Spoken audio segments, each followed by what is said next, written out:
नमस्कार, Byju's exam prep IAS Hindi platform पर आपका स्वागत है। दोस्तों, आज हम लोग 9 अक्टूबर 2022 के दैनिक क्विज की चर्चा करेंगे, जो कि आपके आगामी संघ लोक सेवा आयोग की प्रारंभिक परीक्षा के दृष्टिकोण से लाभदायक सिद्ध हो सकता है। तो आइए पहले प्रश्न की ओर चलते हैं। केर्च जल डमरू मध्य किन दो जल निकायों को जोड़ता है? तो दोस्तों, यहाँ पर सबसे महत्वपूर्ण आप लोगों के लिए यह है कि जल डमरू मध्य क्या होता है और स्थल संधि क्या होता है, जल संधि क्या होता है। जो दो सागरों को जोड़ती है उसे हम स्ट्रेट कहते हैं, जिसे याद रखेंगे जल संधि कहा जाता है। इसी तरह से स्थल संधि, जिसे स्थुमस कहते हैं, यह दो स्थलों को जोड़ती है तथा दो सागरों को अलग करती है। तो यहाँ पर केर्च जल संधि के बारे में पूछा जा रहा है कि यह एड्रियाटिक सागर और आयोनियन सागर को जोड़ती है, या अजोव सागर और काला सागर को जोड़ती है, या मैक्सिको की खाड़ी और कैरेबियन सागर को जोड़ती है, या काला सागर और मारमरा सागर को जोड़ती है। तो यहाँ पर उत्तर होगा अजोव सागर और काला सागर को जोड़ती है। तो दोस्तों, यहाँ पर आप लोग देख सकते हैं द राइटर में खबर आई हुई है। रूस के राष्ट्रपति व्लादिमीर पुतिन, इनका नाम तो आप लोगों ने सुना ही होगा। रूस और क्रीमिया के बीच इन्होंने जो ब्रिज बनवाया था वह विस्फोट के कारण टूट गया है। कुछ लोग इसे हादसे के रूप में मान रहे हैं, तो कुछ इसे यूक्रेन की साजिश करार दे रहे हैं। तो क्रीमिया पुल विस्फोट के बाद रूस ने दक्षिण में सभी हवाई अड्डों को बंद कर दिया है। तो दोस्तों, यह क्षेत्र कहाँ है? अगर मानचित्र में देखा जाता है तो यह अजोव सागर है। इधर आप देख सकते हैं रूस दिख रहा है, और यह काला सागर है। तो यहीं पर यह जल संधि है, कर्च जल संधि, जो अजोव सागर और काला सागर को जोड़ती है। तो यहाँ पर एक ब्रिज का निर्माण कराया था रूस के राष्ट्रपति ने। तो यह ब्लास्ट हो गया है। तो दोस्तों, इसके साथ साथ थोड़ा सा और जल संधियों पर हम लोग बात करेंगे, जैसे longest straight, straight of Malacca. तो यह अंडमान सागर और साउथ चाइना सी को जोड़ता है। तो साउथ चाइना सी कहाँ है? ये है, और यह अंडमान सी है। तो इसको यह जोड़ता है। इसी तरह से देखा जाए तो सबसे सकरी जो जल संधि है, बास्फोरस जल संधि। तो बास्फोरस जल संधि यहाँ पर आप देख सकते हैं, काला सागर ये है, तो बास्फोरस जल संधि यहीं इस्तांबुल शहर भी है। तो सी ऑफ मरमरा और काला सागर को जोड़ता है। और यहीं पर एक जल संधि और ध्यान रखिएगा, डार्डनलीज जल संधि। तो यह एजियन सागर और सी ऑफ मरमरा को जोड़ती है। इसी तरह से आप देख सकते हैं यहाँ ऑस्ट्रेलिया में बास स्ट्रेट दिया है। तो यह ऑस्ट्रेलिया और तस्मानिया को अलग कर रहा है। जैसा कि हमने बताया ना कि जल संधि में क्या होता है, दो स्थलों को अलग करती है और सागरों को जोड़ती है। यहीं ऊपर आप देखोगे तो एक टॉरस जल संधि भी है। इसी तरह से यह पाक जल संधि है। इसी तरह से यहाँ पर मेडागास्कर जल संधि है। इसी तरह से यहाँ पर बाबेल मंडेव जल संधि है, इसे आंसुओं का द्वार कहा जाता है। इसी तरह से यहाँ पर हारमुज जल संधि है। यहाँ पर आप देख सकते हैं जिब्राल्टर जल संधि है, इसे भूमध्य सागर की कुंजी कहा जाता है। यहाँ पर आप देख सकते हैं बेरिंग स्ट्रेट है। यहाँ पर आप देख सकते हैं पनामा स्थल संधि है। यहीं पर मैगलेन जल संधि है। तो इस तरह से इन जल संधियों को मानचित्र के आधार पर आप लोग जरूर देखें। अब बढ़ते हैं दूसरे महत्वपूर्ण प्रश्न की ओर। वन गुज्जरों के संदर्भ में निम्नलिखित कथनों पर विचार कीजिए। यह हिमाचल प्रदेश और उत्तराखंड जैसे हिमालयी राज्यों के गिरिपाद में रहने वाले भैंस चरवाहे हैं। दूसरा कथन है, ये अर्ध घुमंतु पशुचारक समुदाय से संबंधित हैं जो ऋतु प्रवास करते हैं। तो यह दोनों कथन में से कह रहा है कि कौन से गलत हैं। तो दोस्तों, वन गुज्जरों के संदर्भ में अगर हम बात करते हैं तो यह उत्तराखंड, हिमाचल प्रदेश और जम्मू कश्मीर जैसे हिमालयी राज्यों के तलहटी के जंगल में रहने वाले यह खाना बदोश समुदाय हैं। तो ऐसे में यह तो कथन सत्य हो जाता है। और आमतौर पर यह भैंसों के साथ ऊपरी हिमालय में स्थित बुग्यालों, तो बुग्याल क्या है? तो दोस्तों ध्यान रखेंगे, बुग्याल या पयार कहा जाता है उत्तराखंड के लघु हिमालय के ढालों पर छोटे छोटे घास के यह मैदान होते हैं। तो इन्हें बुग्याल या पयार कहा जाता है। तो यह लोग अपने भैंसों को लेकर के ऊपर चले जाते हैं। केवल मानसून के अंत में तलहटी में अपनी अस्थायी झोपड़ियों में यह लौटते हैं। तो यह अर्ध घुमंतु पशुचारक समुदाय से संबंधित हैं जो ऋतु प्रवास करते हैं। यह भी कथन एकदम सत्य है। दोस्तों, यह परंपरागत रूप से भैंस का पालन करते हैं और आजीविका के लिए भैंस के दूध पर ही निर्भर रहते हैं, जिसकी वजह से इन्हें उत्तराखंड और उत्तर प्रदेश के बाजारों से ढेर सारी राशि मिल जाती है। तो इस तरह से यह दोनों कथन क्या है, यह दोनों कथन सत्य है। लेकिन यहाँ पर क्या कह रहा है कि कौन से गलत हैं? तो इसमें कोई भी गलत नहीं है, ना तो एक और ना तो दो ही। तो यहाँ पर आप देख सकते हैं द हिंदू में आई हुई खबर है कि प्रौद्योगिकी ने जम्मू कश्मीर के इन खाना बदोशों के लिए रास्ता आसान कर दिया है। तो इनके लिए स्मार्ट कार्ड जारी होगा। दोस्तों, जम्मू कश्मीर के खाना बदोश समुदायों को उनके द्विवार्षिक प्रवास में सहायता के लिए स्मार्ट कार्ड और मुफ्त परिवहन की व्यवस्था की जाएगी। तो इससे संबंधित यहाँ पर आप देख सकते हैं, तो जम्मू कश्मीर में गुज्जर, बकरवाल, गद्दी, सिप्पी यह समुदाय पाए जाते हैं जो खाना बदोश जिंदगी जीते हैं। दोस्तों, यह वन गुज्जर उत्तराखंड, हिमाचल प्रदेश, जम्मू कश्मीर, हिमालयी राज्यों में यह खाना बदोश समुदाय है। और यहाँ पर ध्यान रखेंगे कि उत्तराखंड में इसके अतिरिक्त और भी जनजातियां जैसे थारू, भुक्सा, भोटिया, जौनसारी, माहीगीर, वनरावत यह सब पाए जाते हैं।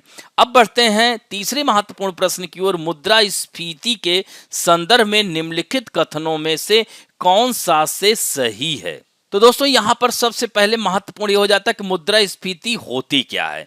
तो मुद्रा के अवमूल्यन के कारण वस्तुओं और सेवाओं की कीमतों में दीर्घकालिक वृद्धि मुद्रास्फीति है। तो मुद्रास्फीति की समस्या तब उत्पन्न होती है जब हम अप्रत्याशित मुद्रास्फीति का अनुभव करते हैं, जो लोगों की आय में वृद्धि से पर्याप्त रूप से मेल नहीं खाती है। दोस्तों, मुद्रास्फीति दो प्रकार की होती है। मुद्रास्फीति यानी पहली क्या है, मांग आधारित मुद्रास्फीति। तो मांग मुद्रास्फीति तब होती है जब कुल मांग में मंदी कुल आपूर्ति से अधिक है, यानी बढ़ी हुई मांग से वस्तुओं की कीमत अधिक हो जाती है, जिससे मुद्रास्फीति होती है। और एक है कॉस्ट पुश मुद्रास्फीति। तो यह तब होती है जब आवश्यक वस्तुओं और सेवाओं के लागत में पर्याप्त वृद्धि होती है और बाजार में विशेष वस्तुओं के लिए कोई उपयुक्त विकल्प नहीं होते हैं। ऐसे परिदृश्य में वस्तुओं और सेवाओं की कीमत बढ़ जाती है, जिससे मुद्रास्फीति भी बढ़ जाती है। तो इन दोनों के कारण वस्तुओं और सेवाओं की कीमत में वृद्धि होती है। इसके बाद यह मुद्रा की क्रय शक्ति को कम कर देता है। और दोस्तों, भारत में मुद्रास्फीति को उपभोक्ता मूल्य सूचकांक के आधार पर मापा जाता है। अन्य देशों में थोक मूल्य सूचकांक और उत्पादक मूल्य सूचकांक का उपयोग मुद्रास्फीति को मापने के लिए किया जाता है। तो इससे संबंधित प्रश्न में अगर देखते हैं तो दिया गया है, पहला कथन है भारतीय रिजर्व बैंक प्रत्येक 5 वर्ष में एक बार उपभोक्ता मूल्य सूचकांक के आधार पर मुद्रास्फीति लक्ष्य निर्धारित करता है। दोस्तों, यह कथन यहीं पर असत्य हो जाता है। दूसरा है मुद्रास्फीति मुद्रा की क्रय शक्ति को कम करती है। जैसा कि मैंने बताया ही एकदम सही है। बढ़ती कीमतों की अवधि के दौरान देनदारों को लाभ होता है और लेनदारों को नुकसान होता है, यह भी हमने बताया। अतः आंसर 2 और 3 सही होगा। तो यहाँ पर आप देख सकते हैं इंडियन एक्सप्रेस में आई हुई खबर है कि बढ़ती मुद्रास्फीति मजबूत अमेरिकी डॉलर। तो विदेशी मुद्रा भंडार पिछले 13 महीनों में 110 अरब डॉलर घट गया है। तो देश के विदेशी मुद्रा भंडार में लगातार 9वें हफ्ते भी गिरावट आई है। तो यहाँ पर आप देख सकते हैं कि इसका वीकली जो है अनुमान लगाया जाता है। तो आरबीआई के मुताबिक विदेशी मुद्रा भंडार में यह कमी विदेशी मुद्रा परिसंपत्ति में आई गिरावट की वजह से हुई है। अब बढ़ते हैं मतदाता सत्यापित पेपर ऑडिट ट्रेल, जिसे वीवीपैट कहते हैं। इसके संदर्भ में निम्नलिखित कथनों पर विचार कीजिए। तो पहला कथन है मतदाता पर्ची 30 सेकंड के लिए मतदाता के समक्ष प्रदर्शित की जाती है। दोस्तों, यह कथन असत्य है, क्योंकि 7 सेकंड होता है, न कि 30 सेकंड। दूसरा है मशीनों को मतदान अधिकारियों द्वारा एक्सेस किया जा सकता है, लेकिन मतदाता द्वारा नहीं किया जा सकता। तो दोस्तों, यह कथन एकदम सत्य है। अतः उत्तर केवल 2 होगा। इससे संबंधित द हिंदू में आई हुई खबर है, यहां पर देख सकते हैं how to cast your vote. तो यह देख सकते हैं कि यूजिंग ईवीएम एंड वीवीपैट। तो दोस्तों voter verifiable paper audit trail इसका फुल फॉर्म है। यह इलेक्ट्रॉनिक वोटिंग मशीन यानी ईवीएम से जुड़ा एक स्वतंत्र प्रिंटर प्रणाली है। तो यहां पर देख सकते हैं enter the booth, first step, second में कास्ट योर वोट डालते हैं, सी द लाइट, जब यहां पर देख सकते हैं ना लाइट जल जाती है तो आपका वोटिंग हो गया। फिर सी द प्रिंट, यह वीवीपैट निकल कर आता है। तो इसका उपयोग 2 इकाइयों के साथ डिजाइन किया गया है, नियंत्रण इकाई और मतदान इकाई। तो दोस्तों यहां पर देख सकते हैं कि इस पर्ची से मतदाता अपने डाले गए वोट का सत्यापन कर सकता है और यह 7 सेकंड के लिए प्रदर्शित होती है। तो इस तरह से पर्ची को एक बार देखने के बाद काट दिया जाता है और वीवीपैट मशीन के ड्रॉप बॉक्स में इसे गिरा दिया जाता है और एक बीप सुनाई देती है। तो इस तरह से यह कार्य करता है इससे। तो दोस्तों वीवीपैट का प्रयोग पहली बार 2013 में किया गया था। तो वीवीपैट का उपयोग पहली बार अक्टूबर 2010 की बात है, एक सर्वदलीय बैठक बुलाई गई थी। इसके बाद केंद्र सरकार ने अगस्त 2013 में एक अधिसूचना जारी कर चुनाव नियम 1961 में संशोधन किया ताकि आयोग इलेक्ट्रॉनिक वोटिंग मशीन के साथ वीवीपैट का उपयोग कर सके। तो ईवीएम के साथ वीवीपैट का पहली बार सितंबर 2013 में नागालैंड के ट्युएनसांग जिले में नोक्सेन विधानसभा सीट के उपचुनाव में इस्तेमाल किया गया था। अब बढ़ते हैं 2022 में आया हुआ प्रश्न है, निम्नलिखित कथनों में से कौन सा एक मानव शरीर में बी कोशिकाओं और टी कोशिकाओं की भूमिका का सर्वोत्तम वर्णन करता है। तो दिया गया है वे शरीर को पर्यावरणीय प्रत्युर्जकों से संरक्षित करती है, वे शरीर के दर्द और सूजन को अपशमन करती है, वे शरीर में प्रतिरक्षा निरोधों की तरह कार्य करती है, वे शरीर को रोग जनकों द्वारा होने वाले रोगों से बचाती है। तो दोस्तों यहाँ पर डी एकदम सही कथन है।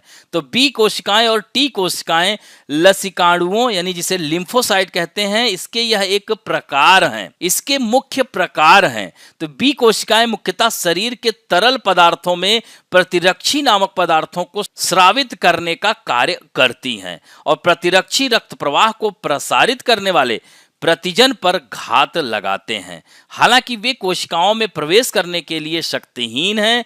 लक्ष्य कोशिकाओं पर हमला करने का काम या तो वायरस से संक्रमित कोशिकाएं करती हैं या कैंसर से विकृत कोशिकाएं करती हैं। टी कोशिकाओं या अन्य प्रतिरक्षा कोशिकाओं पर यह छोड़ दी जाती हैं। तो प्रत्येक बी कोशिका को एक विशिष्ट प्रतिरक्षी बनाने के लिए प्रोग्राम किया जाता है। उदाहरण के लिए एक बी कोशिका एक प्रतिरक्षी बनाएगी जो एक वायरस को रोकता है, सामान्य सर्दी का कारण बनता है, जबकि दूसरा एक प्रतिरक्षी का उत्पादन करता है जो एक जीवाणु पर हमला करता है जो निमोनिया का कारण बनता है। अब बढ़ते हैं फैक्ट ऑफ द डे में। दोस्तों हम लोग बात करेंगे ई रूपी की। तो हाल ही में भारतीय रिजर्व बैंक ने डिजिटल करेंसी पर कॉन्सेप्ट पेपर जारी किया है। तो सेंट्रल बैंक ने कहा है कि वह जल्द ही ई रुपया लॉन्च करेगा। दोस्तों ऐसा करने वाला दुनिया का पहला बड़ा देश होगा, क्योंकि इससे पहले करीब 11 देश डिजिटल करेंसी लॉन्च कर चुके हैं, लेकिन ये छोटे देश हैं, जैसे बहामास सुना होगा, जमैका, ये सब कैरेबियन कंट्री हैं। नाइजीरिया हालांकि बड़ा देश है, अफ्रीका महाद्वीप का, ईस्टर्न कैरेबियन के 8 देश। तो इस तरह से चीन ने पिछले 2 साल से डिजिटल करेंसी पायलट प्रोजेक्ट के स्तर पर अभी टेस्टिंग कर रहा है। वहीं अमेरिका और ब्रिटेन जैसे देशों में भी अभी रिसर्च चल रहा है। तो दोस्तों आरबीआई ने कहा है कि वह भारत में पायलट आधार पर डिजिटल मुद्रा लॉन्च करेगा और पायलट प्रोजेक्ट में ई रूपी का इस्तेमाल कुछ खास स्थितियों में किया जा सकेगा। डिजिटल करेंसी को सबसे पहले थोक कारोबारियों के लिए यह इस्तेमाल किया जाएगा। तो पायलट प्रोजेक्ट के तहत देश के 4 सरकारी बैंकों यानी SBI, PNB, Punjab national bank, union bank of India और बैंक ऑफ बड़ौदा को इसमें शामिल किया गया है। दोस्तों याद रखें कि वित्त मंत्री निर्मला सीतारमण ने 1 फरवरी को पेश बजट के दौरान डिजिटल करेंसी जारी करने का ऐलान भी किया था। और दोस्तों प्रधानमंत्री नरेंद्र मोदी ने अगस्त 2021 में कैशलेस और कॉन्टैक्टलेस भुगतान के नए टूल के रूप में ई रूपी वाउचर भी लॉन्च किया था और यह मोबाइल पर एसएमएस या क्यूआर कोड के रूप में मिलता है। तो दोस्तों, क्या यह डिजिटल करेंसी अन्य डिजिटल पेमेंट से ज्यादा अच्छा है? तो दोस्तों, अगर आप एक यूपीआई सिस्टम से अपने बैंक अकाउंट के बजाय सीबीडीसी से लेन देन करते हैं तो इसमें कैश को हैंड ओवर करते ही इंटर बैंक सेटलमेंट की जरूरत नहीं रह जाती। इससे पेमेंट सिस्टम में लेन देन ज्यादा रियल टाइम में और कम लागत में होगा। इससे भारतीय आयातक बिना किसी बिचौलिए के अमेरिकी निर्यातक को रियल टाइम में डिजिटल डॉलर का भुगतान कर सकेंगे। तो दोस्तों, क्या है यह ई रूपी? दोस्तों, यह एक ऐसी करेंसी है जिसे आप छू या देख नहीं सकते हैं। तो दोस्तों, इसमें सीबीडीसी को लाने की वजह क्या थी? तो चूंकि भारत में क्रिप्टो करेंसी की मांग अधिक हो रही थी, हालांकि आरबीआई शुरू से इसका विरोध करता रहा है, तो क्रिप्टो करेंसी के जवाब में ई रूपी को लॉन्च किया जा रहा है। तो क्या डिजिटल करेंसी आम लोगों के लिए लाभदायक सिद्ध होगी? तो डिजिटल करेंसी आने से सरकार के साथ आम लोगों और बिजनेस के लेन देन की लागत भी कम हो जाएगी। जैसे यूनाइटेड अरब अमीरात के एक वर्कर को सैलरी का 50% हिस्सा डिजिटल मनी के रूप में मिलता है। इससे यह लोग अन्य देशों में मौजूद अपने रिश्तेदारों को आसानी से बिना ज्यादा शुल्क दिए पैसे भेज सकते हैं। दोस्तों, वर्ल्ड बैंक का अनुमान है कि अभी इस तरह दूसरे देशों में पैसा भेजने पर 7% अधिक का शुल्क देना पड़ता है, जबकि डिजिटल करेंसी के आने से इसमें 2% तक की कमी आएगी।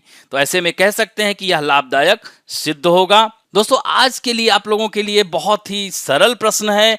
बाब एल मंडेव जल संधि किन दो सागरों को जोड़ती है और दो स्थलों को अलग करती है? दूसरा प्रश्न है वीवीपैट क्या है, यह किस प्रकार कार्य करता है और सर्वप्रथम भारत में यह कहां से शुरू हुआ था? इस तरह से दोस्तों, आज का अंक यहीं पर समाप्त करते हैं। आशा करता हूं कि आज का भी ये वीडियो आप लोगों को अच्छा लगेगा और यदि अच्छा लगे तो प्लीज लाइक, शेयर, सब्सक्राइब और बेल आइकन दबाना ना भूलें। धन्यवाद।